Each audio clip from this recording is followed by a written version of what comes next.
नवचैतन्य, उत्साह, आनंद आणि प्रकाशाचा उत्सव असलेल्या दिवाळी सणाच्या एक दिवस आधी येणारी एकादशी ही अत्यंत शुभ, धन, समृद्धी आणि वैभवदायक मानली जाते. अश्विन महिन्याच्या वद्य पक्षात येणारी एकादशी रमा एकादशी नावाने ओळखली जाते. दिवाळीच्या एक दिवस आधी येत असल्यामुळे या एकादशीचे महत्त्व अनन्यसाधारण आहे. अश्विन महिन्याच्या शुद्ध पक्षात येणाऱ्या एकादशीला पाशांकुशा एकादशी असे म्हटले जाते.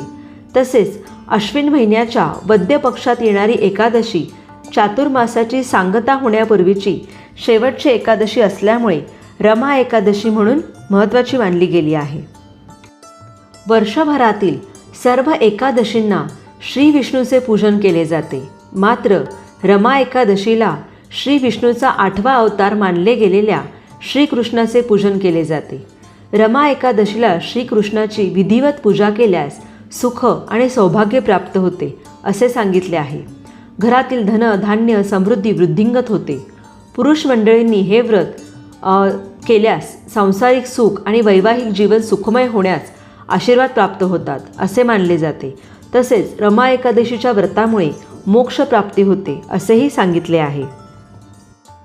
रमा एकादशीचे व्रताचरण करणाऱ्यांनी पहाटे नित्यकर्म आटोपल्यानंतर एकादशी व्रत आणि श्रीकृष्ण पूजनाचा संकल्प करावा. श्रीकृष्णाची चौरंगावर स्थापना करावी. श्रीकृष्णाचे आवाहन करावे. यानंतर पंचामृत अभिषेक अर्पण करून त्याचाच नैवेद्य दाखवावा. मुख्य अभिषेक करावा. अभिषेक झाल्यानंतर वस्त्र, गंध, अक्षता, तुळशीची पाने, फुले, फळे कृष्णांना अर्पण करावीत. धूप, दीप आणि नैवेद्य दाखवून श्रीकृष्णाची आरती करावी. नैवेद्यामध्ये लोणी, मिठाई, खीर यांचा समावेश असल्यास उत्तम. यानंतर मनापासून नमस्कार करून सर्वांना प्रसादाचे वाटप करावे. शक्य असल्यास गीतापठण करावे. या एकादशीची व्रतकथा ऐकावी. यथाशक्ती दान करावे असे सांगितले आहे. याप्रमाणे रमा एकादशीची व्रत आपण करू शकतो. यावर्षी रमा एकादशी आणि गोवत्स द्वादशी म्हणजेच वसुबारस हे एकाच दिवशी म्हणजे 9 नोव्हेंबर 1923 साली आलेले आहेत. तर आपल्याला पूजा करताना रमा एकादशीची कृष्णाची पूजा आणि गोवत्स बारशीची म्हणजेच वसुबारसेची गाई वासराची पूजा एकाच दिवशी करायची आहे. चला तर मग वसुबारसेचाही आपण पूजाविधी पाहून घेऊयात. वसुबारस हा दिवस दीपावलीच्या एक दिवस आधी साजरा केला जातो. या दिवशी गायीची पूजा केली जाते. दिवाळीची सुरुवात वसुबारसच्या उत्सवापासून होते. वसू म्हणजे गाय आणि बारस म्हणजे 12वा दिवस. वसुबारस हा सण ग्रामीण भागामध्ये मोठ्या प्रमाणात साजरा केला जातो, कारण त्यांच्यासाठी गाय हा प्राणी त्यांच्या उत्पन्नाचे एक प्राथमिक स्रोत आहे. त्याचबरोबर असेही मानतात की या दिवशी देवी लक्ष्मी, जी संपत्तीची देवी म्हणून ओळखली जाते, ती गायीचे रूप धारण करते. म्हणून लोक देवी लक्ष्मीचे आशीर्वाद घेण्यासाठी गायीची पूजा करतात. वसुबारस या महोत्सवाची सुरुवात समुद्रमंथन या अत्यंत प्रसिद्ध दंतकथेशी संबंधित आहे. असे मानले जाते की जेव्हा देव आणि राक्षस अमृतासाठी समुद्रमंथन करत होते, तेव्हा कामधेनू नावाची गाय समुद्रातून बाहेर आली. स्वर्गात राहणारी ही गाय देवांनी 7 ऋषींना सादर केली आणि कालांतराने वसिष्ठ ऋषींच्या ताब्यात आली. कामधेनू ही गाय सर्व इच्छा पूर्ण करण्याची क्षमता असणारी गाय आहे आणि गायीच्या पोटामध्ये 33 कोटी देवही वसलेले आहेत. गोवत्स द्वादशीच्या दिवशी भक्त ब्रह्मचर्य पाळतात आणि त्या दिवशी भक्त लोक दिवसभर उपवास करून रात्री पूजा करूनच व्रत सोडतात. त्याचबरोबर या व्रतामध्ये गहू आणि दुग्धजन्य पदार्थ वापरण्यास सक्त मनाई आहे. या दिवशी सर्व लोक श्रीकृष्णाच्या नावाचा जप करतात. वसुबारस या दिवशी ग्रामीण भागातील लोक गाईला स्नान घालतात. तसेच गाईला नवीन कापड अर्पण केले जाते. गाईच्या कपाळावर हळद, चंदन याचा टिळा लावला जातो. गाईला हार घातला जातो. त्याचबरोबर तिला नैवेद्य दाखवला जातो. यामध्ये बाजरीची भाकरी, गवारीची शेंग, वरण भात याचा हा नैवेद्य असतो. पण शहरी भागामध्ये जिथे गोशाळा आहे तिथे तुम्ही जाऊन गाईची पूजा करू शकता. पण तेही जर तुम्हाला शक्य नसेल तर घरी वसुबारसेचा हे जे व्रत आहे ते कसे करायचे आणि त्याची पूजा मांडणी कशी करायची हे आता आपण पाहणार आहोत. वसुबारस दिवशी रमा एकादशीसुद्धा आहे. त्यामुळे आपण रमा एकादशीची आणि वसुबारस या दोघांची पूजा आपण एकसाथच करणार आहोत. चला तर मग आपण पूजेला सुरुवात करूयात. प्राचीन काळापासून हिंदू लोक गायीला पवित्र मानतात. गायीच्या ठिकाणी 33 कोटी देव असतात असे मानले जाते, म्हणून तिला गोमाताही म्हणतात. तिची उपयुक्तता ओळखूनच प्राचीन काळापासून तिची पूजा करण्याची प्रथा पडली आहे. गायीच्या थोरवीमुळेच राजा दिलीप आणि भगवान श्रीकृष्ण यांनी गोसेवा केली. श्रीकृष्णाने तर स्वतःला गोपाल म्हणून घेतले. आपण अनेक प्रसंगी दान करत असतो, त्यामध्ये गोदान हे सर्वश्रेष्ठ दान मानले जाते. संत तुकाराम महाराजांनी म्हटले आहे, ज्याचे घरी गाय तिथे विठ्ठलाचे पाय. घरामध्ये लक्ष्मीचे आगमन व्हावे या हेतूने या दिवशी सवस्थ धेनूची म्हणजेच वासराबरोबर गायीची पूजा करतात. वसू म्हणजे द्रव्य धन, त्यासाठी असलेली बारस म्हणजे द्वादशी. पुष्कळ ठिकाणी स्त्रिया या दिवशी उपवास करतात. ज्यांच्याकडे घरी गुरे आहेत त्यांच्याकडे या दिवशी पुरणाचा नैवेद्य स्वयंपाक म्हणून करतात. या दिवशी गहू व मूग अजिबात खाऊ नये. स्त्रिया बाजरीची भाकरी व गवारच्या शेंगांची भाजी यावर उपवास सोडतात. या दिवसापासून पणता लावायला सुरुवात करतात. आपण आता वसुबारसेची कथा जी सांगितली आहे ती पाहूया. एक नगर होते. तिथे एक वृद्ध महिला राहत होती. तिला एक सून होती. घरी गाईगुरे होती, म्हशी होत्या, गव्हाळे मुगाळे नामक वासरे होती. अश्विन मास आला. पहिल्या द्वादशीच्या दिवशी वृद्ध महिला सकाळी उठली. शेतावर जाताना सुनेला हाक मारली, मुली इकडे ये. सून आली. काय म्हणून म्हणाली. तशी वृद्ध महिला म्हणाली, गव्हाळे मुगाळे शिजवून ठेव असे सांगितले आणि आपण शेतावर निघून गेली. सून गोठ्यात गेली. गव्हाळी मुगाळी वासरे उड्या मारीत होती. त्यांना ठार मारलं, चिरली. शिजवून ठेवून सासूची वाट पाहत बसली. दुपार झाली तशी सासू घरी आली. सुनेने पान वाढले. सासूने पाहिले तर तांबडे मांस दृष्टीस पडले. तिने हे काय म्हणून सुनेला विचारले. सुनेने सर्व हकीकत सांगितली. सासू घाबरली. न समजता चुकी घडली म्हणून तशीच उठली. देवापाशी जाऊन बसली. देवा देवा, सुनेच्या हातून मोठा अपराध घडला. तिला क्षमा कर. गायीची वासरे जिवंत कर. असे न झाले तर संध्याकाळी मी माझा प्राण देईन असा निश्चय करून देवापाशी बसून राहिली. दिवा लावला. देवाने तिचा निश्चय पाहिला. निष्कपट अंतःकरण पाहिले. नंतर संध्याकाळी गायी आल्या व हंबरडा फोडू लागल्या. तशी देवास चिंता पडली. हिचा निश्चय ढळणार नाही असे देवास वाटले. मग देवाने गायीची वासरे जिवंत केली. ती उड्या मारीत मारीत गायीजवळ गेली. गायीचे हंबरणे बंद झाले. वृद्ध महिलेला आनंद झाला. सुनेला आनंद झाला. नंतर वृद्धेने गायी गोऱ्यांची पूजा केली. स्वयंपाक करून नैवेद्य दाखवला. म्हणून या दिवशी नैवेद्यात गायीला उडदाचे वडेही खावयास देतात. यापूर्वी दिवाळीच्या आगमनाची तयारी सगळीकडे असते. घर गोठे स्वच्छ केलेले असतात. सगळीकडे आनंदी वातावरण असते. शेतावर शेतीची इतके दिवस राखवणीसाठी गेलेली गाय आपल्या बछड्यांसह वसुबारसेला संध्याकाळी परत येणार असते. तेव्हा तिचे स्वागत करूनच तिच्या मागोमाग येणाऱ्या वासराला दिवाळीच्या वसुबारसेला उंबरठ्यात ओवाळून घरात घ्यायचे असते. शेतीकामात मदत करणाऱ्या सर्व जनावरांविषयी भारतीय संस्कृतीला प्रेम आहे. गाय तर कुटुंबातीलच एक सदस्यच असते. घरातले अखंड मातृत्व म्हणजे गाय. आईसारखीच मायाळू, सोशिक, तसेच वासराला गोंजारून बोलवणं, तिचं हंबरणं ऐकलं की कुणाच्याही हृदयात वात्सल्य फुटून येईल. अशा गोमातेचे पूजन तिच्या वासरासह या दिवशी करायचे असते. या दिवशी दूध आणि दुग्धजन्य पदार्थ आहारात घ्यायचे नाहीत. कामधेनूचे रूप आपल्या घरच्या गायीत पाहून तिची पूजा करायची आहे व पुढील प्रार्थना करायची आहे. क्षीरसागरातून जन्मलेल्या, सूर असुरांना वंदनीय ठरलेल्या, जिच्या शरीरात सर्व देवता आहेत, हे माते, हा आमचा पूजनाचा अर्घ घे.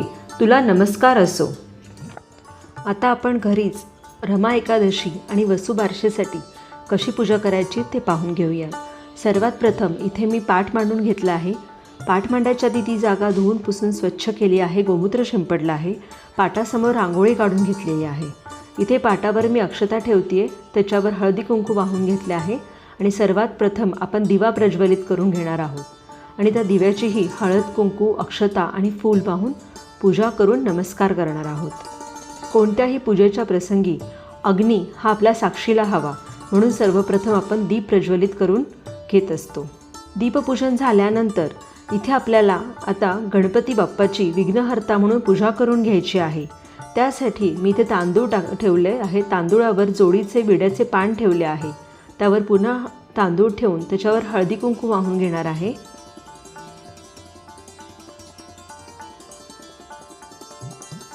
ताम्हणामध्ये आपल्याला आता सुपारी गणपती स्वरूप घ्यायची आहे आणि वक्रतुंड महाकाय सूर्यकोटी समप्रभ निर्विघ्नं कुरु मे देव सर्वकार्येषु सर्वदा.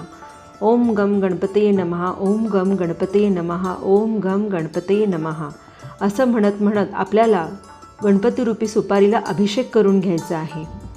अभिषेक पूर्ण झाल्यानंतर सुपारी आपल्याला व्यवस्थित पुसून त्या पानावर ठेवायची आहे.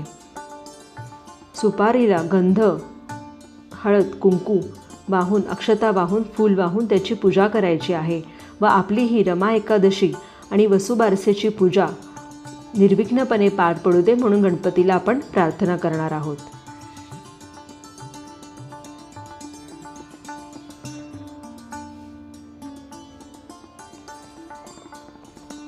प्रथम आपण रमा एकादशीची कृष्णाची पूजा करून घेणार आहोत. रमा एकादशी हा असा एक दिवस असतो जेव्हा विष्णूचा 8वा अवतार श्रीकृष्णाची पूजा केली जाते. इतर एकादशीला जशी विठ्ठलाची पूजा करतात तसंच रमा एकादशीच्या दिवशी विष्णूचा 8वा अवतार श्रीकृष्णाची पूजा केली जाते. रमा एकादशीचे सुद्धा व्रत असते.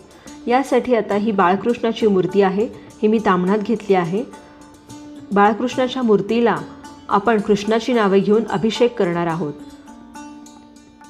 ओम केशवाय नमः, ओम माधवाय नमः, ओम नारायणाय नमः, ओम मधुसूदनाय नमः, ओम श्रीकृष्णाय नमः असे म्हणत म्हणत आपल्याला कृष्णाचा अभिषेक करून घ्यायचा आहे.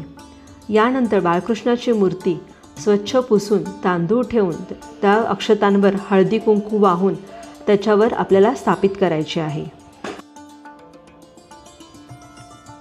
कृष्णाची मूर्ती पानावर स्थापित केल्यानंतर श्रीकृष्णाला अष्टगंध, हळद, कुंकू वाहून घ्यायचे आहे आणि त्याचबरोबर अक्षता आणि फुलंही व्हायची आहेत.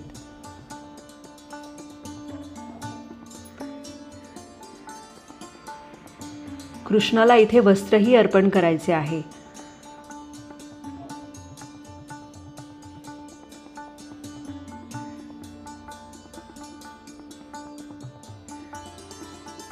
अशा प्रकारे आपल्याला श्रीकृष्णाची पूजा करून घ्यायची आहे.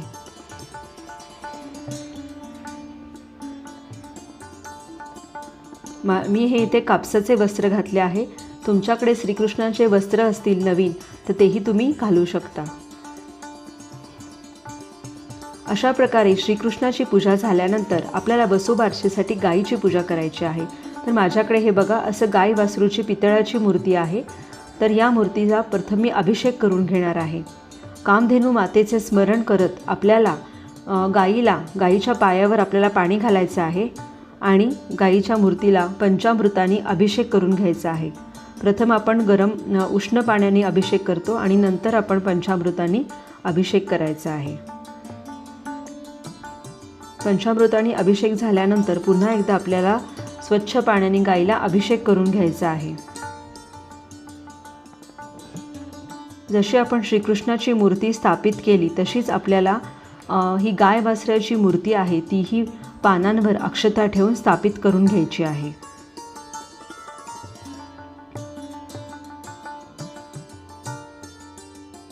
अशा प्रकारे चौरंगावर अक्षता ठेवून त्यावर हळद कुंकू वाहून त्याच्यावर आपल्याला नागिणीची जोडीची पानं ठेवायची आहेत.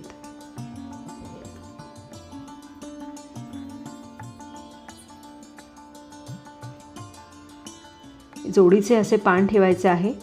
त्याच्यावर अक्षता ठेवून आपल्याला त्याच्यावर गायीची मूर्ती स्थापित करून घ्यायची आहे. गायीलाही इथे आपण अष्टगंध, हळद, कुंकू वाहून घेणार आहोत. अष्टगंध लावला आहे, आता त्याच्यावर हळदी कुंकू लावणार आहे. गायीबरोबर आपण वासराचीही पूजा करतोय, त्यामुळे वासरालाही अष्टगंध, हळद आणि कुंकू लावून घ्यायचं आहे. हळद कुंकू लावून झाल्यानंतर अक्षता आणि फूल गाय वासराला आपल्याला अर्पण करायचे आहेत. अशा प्रकारे रमा एकादशीसाठी श्रीकृष्णाची आणि गोवत्स द्वादशी म्हणजेच वसुबारसेसाठी गाय वासराची आपल्याला पूजा करून घ्यायची आहे. पूजा संपन्न झाल्यानंतर धूप दीप आरती ओवाळायची आहे आणि सर्वात शेवटी आपल्याला देवाला नैवेद्य दाखवायचा आहे. यामध्ये पंचामृताचा नैवेद्य दाखवला जातो श्रीकृष्णाला. आणि संध्याकाळी जेव्हा स्त्रिया उपास सोडतात तेव्हा गाईला बाजरीची भाकरी, गवारीची भाजी आणि वरण भाताचा नैवेद्य दाखवायचा आहे. अशा प्रकारे ही पूजा संपन्न झाली आहे. तुम्ही घरी जरी अशी वसुबारसेची पूजा केली असेल तरी तुमच्याजवळ जर गोशाळा असेल किंवा गाईचा गोठा असेल तर तुम्ही तिथे जाऊन गाय वासराची पूजा नक्की करा. चला तर मग पुन्हा भेटूयात पुढच्या व्हिडिओमध्ये. व्हिडिओ आवडला असेल तर नक्की लाईक, शेअर आणि सबस्क्राईब करा, कारण हा चॅनल माझा नाही, आपल्या सगळ्यांचा आहे. थँक्यू. Stay tune.